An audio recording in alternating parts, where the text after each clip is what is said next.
Hey everyone, and welcome to the first ever episode of Fond Memories, where I take a look at a game I have fond memories of.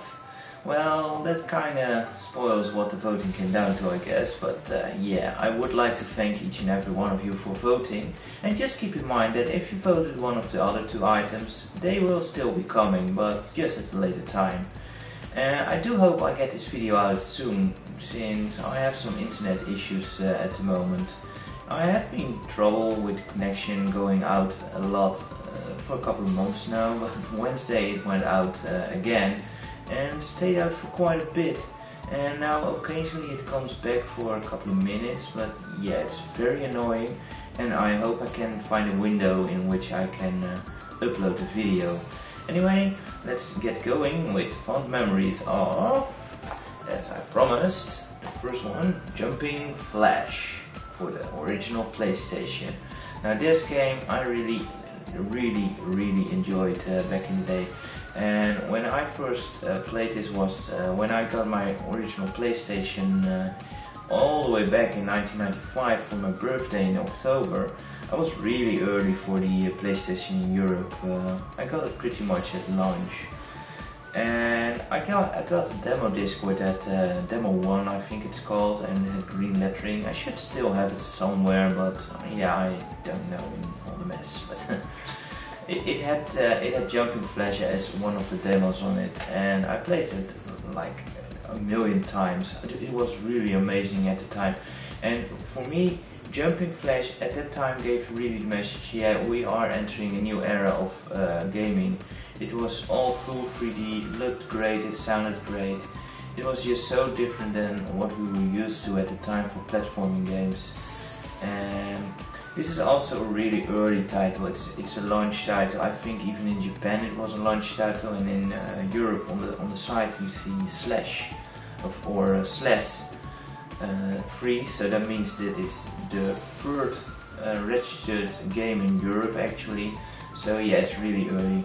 I never actually owned it myself, but I did play it a couple of times from a friend's copy, and I could just never find it. I kept looking for it, but I couldn't find it anywhere. So Mat Howlett, again, thank you so much for sending me this. This is really, this has really been a nostalgic blast for me. And well, I've been rambling on enough. Let's check out some gameplay, shall we?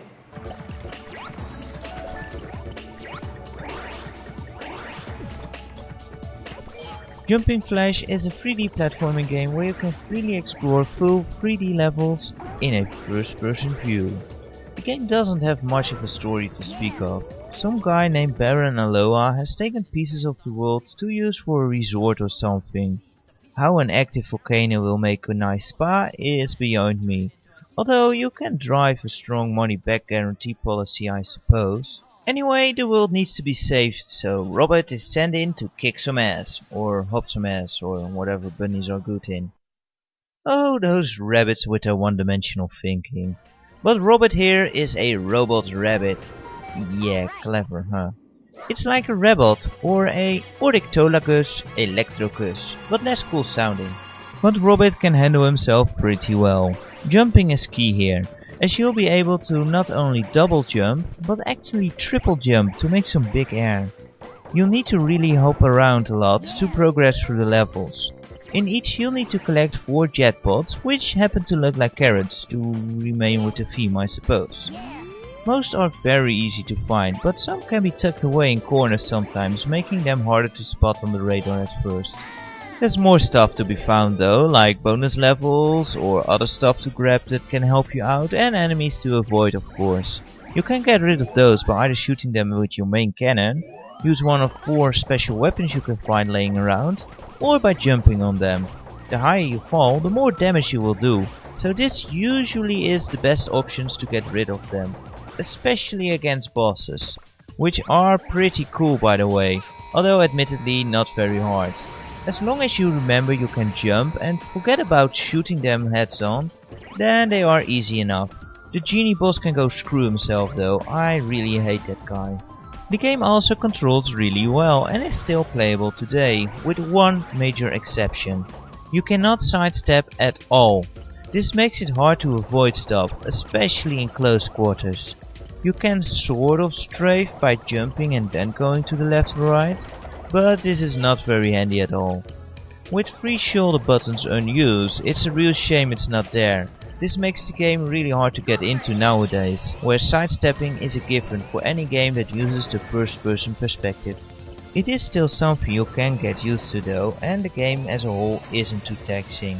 There are only 6 worlds and each consists of 2 stages and a boss battle, with the exception of the 6th world, which is a bit different. So yeah, the game is really short and easy, which is a shame. But I can kind of forgive it, since as far as I know, this is the first game to be a fully 3D platforming game. There's actually one game that always overshadows this game, and I don't really understand why. When people discuss which game did 3D platforming right first, most of the time Super Mario 64 gets the top honors. And well, as much as I like Mario 64, if you ask me that question, then I honestly will give it to Jumping Flash any time. The concept just really works, and it's fun to explore the levels. Sure, Mario 64 is bigger and in many ways better, yeah, but it has no right to erase this game from our memories. Jumping Flash was really innovative in its time, and I do really believe that it deserves a lot more praise for what it did back then. On the other hand, I suppose it was easy to skip this game on first sight. It does look really silly and it has a very unique style.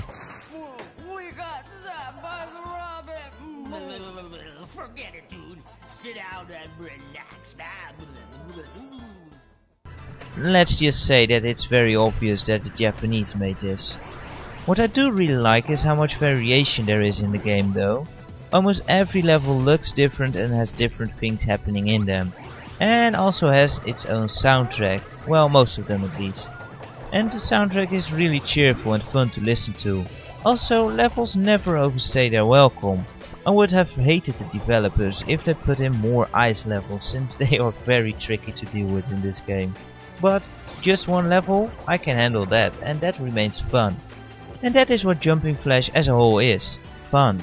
It's one of those games you go through in an afternoon and just feel good about. By the way, it does offer some replay value. Once you have finished the game, you can go through it again in extra mode, which just changes the location of the items and such, and gives you a much shorter time limit to work with. Also, there is a super mode, which you can unlock, which gives you some more moves to work with and totally breaks the game by giving you twice as many jumps. It can be fun to mess around with though. Well, I for one am very happy that I can play this game again. Matt, I'd once again like to thank you so much. This game really means a lot to me, and I do hope that I have either sparked some nostalgia feelings in those who have already played this game, or some interest in those who haven't yet. Check it out if you have the chance, it's really recommended. I hope you enjoyed watching this, and please share your thoughts on the subject or feedback on the execution. Thank you all very much for watching once again, see you soon, take care.